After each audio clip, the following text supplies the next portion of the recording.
Hey, how's it going? It's about 3:30 p.m. Central Mountain Time on Sunday, August 30th, 2020. I get a little bit pissed. This past week's been pretty bad with what's happened in Kenosha, Wisconsin, with Jacob Blake and this little butthole Kyle Rittenhouse. And it's no surprise that I've seen on a lot of social media about how the media isn't reporting on the good things that are happening, and it's always these people who want to post these memes of white people and black people, white people and brown skinned people, Mexicans, Hispanic, Latinos getting along. Uh, Let me just say this right now. As somebody who was a journalist, worked in the media in high school, college, and professionally uh, since about the mid 90s, yeah, it is not our responsibility to teach your kids, your grandkids, your nieces and nephews, your students, your Sunday school students, how to be a better person. That is on you. All right? If you need a meme or a little, what they call in the industry, a blight, to show younger people how to be better people, you've always screwed up. You're admitting that you have failed and society sucks because you want all good news, but you don't realize that sometimes bad things happen. And I guarantee you one thing: as a journalist, I loved writing stories, video of people who do good things for each other. But I got to problems because a lot of people didn't want this getting out, and a lot of them didn't really see it as newsworthy. I mean, there was a heating and air company. They installed a new compressor air conditioning unit in an elderly woman's home, and you know, yes, it was a nice story, but why couldn't they do that for anyone? I mean, what were they going to be out? A compressor unit? I mean, it's that cost. Who knows? Who cares? This woman it's a sweltering hot Oklahoma summer, and this woman had to she could only afford one wall window unit, and she had to stay in her one room in her house all the time.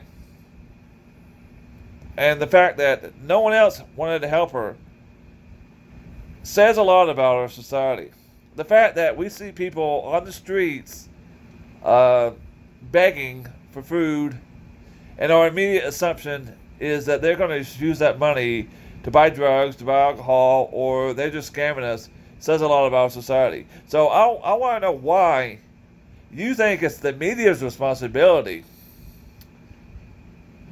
to highlight the fact that certain people are doing good things, such as, and I'm a person who is disabled myself now, and my neighbors sometimes help me cut the grass. So, but I'm not gonna make a meme out of it. That's just what you're supposed to do. You're supposed to help out your neighbors. I mean, and when I was able-bodied, and when their horses would get out, when I was more able-bodied, when their horses would get out and they weren't home, I would actually go and put their horses in the stables, and it hadn't happened for many years. But that isn't the issue. As a matter of fact, even me talking about it is no big deal because that's what you're supposed to do. You're supposed to help out other people. As a quote-unquote Christian society, we want to pride ourselves on being. That's the way we're supposed to act. And it's not the media's responsibility to remind you of that every day. If you need daily reminders on how to be a better person, you don't need to look at the media. You need to look at yourself. Because I guarantee you one thing: you're not doing good, and you're not teaching anybody, especially younger people, any good things, any good responsibilities. What you're teaching them is how to be selfish, how to look out for no one but themselves and their own people and their own groups of people. I mean, let's face it.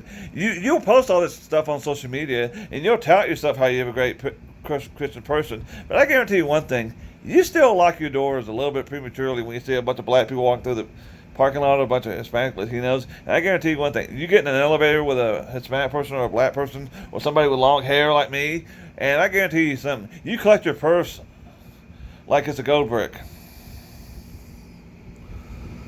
And you're automatically making assumptions. And what's so funny is that the same people who are posting all this crap on social media about how whites and blacks and Hispanics and Muslims and Christians are getting along together, and the media is not reporting on it, they're the ones who are wanting to openly carry guns.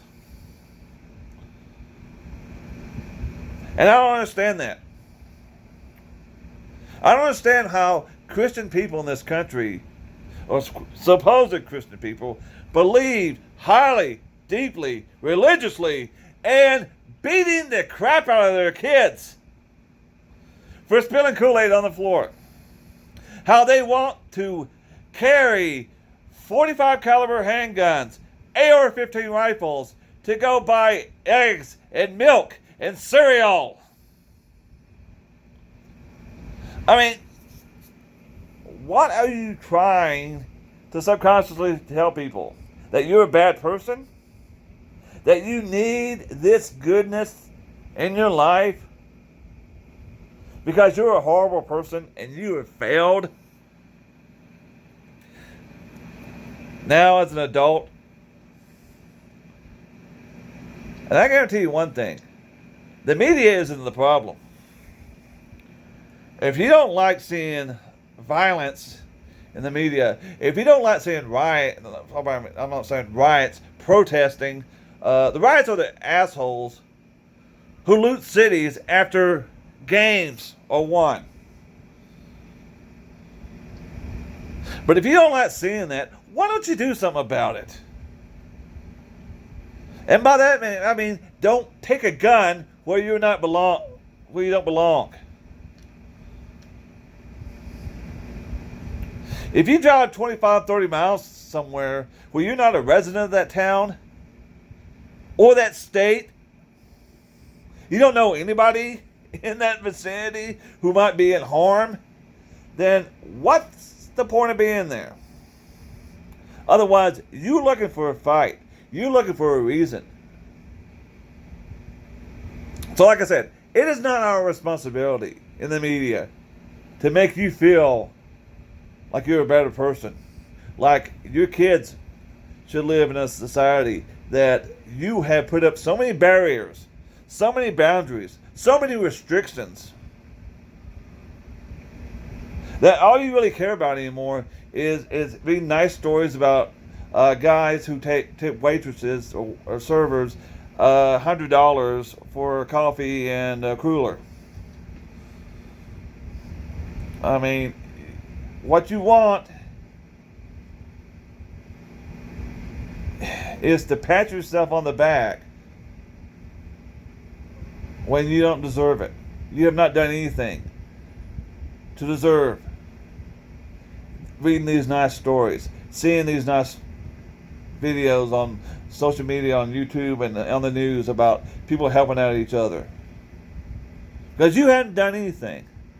And I guarantee you one thing. If you need to tout it from the rooftop that you, helped your neighbor carry in groceries, or you were driving down the road on a rainy night, or in a snowstorm, or a 110-degree heat, and you pulled off on the side of the road and helped a stranger who was broken down or needed assistance, if you need to say that so everyone can hear, what you're doing is you want everyone to think better about you. You're the same type of people who want to make sure everybody sees that you put the $20 or $50 or $100 bill in the collection plate at church. And you don't understand why you're putting the money in there. You just want everyone to see it.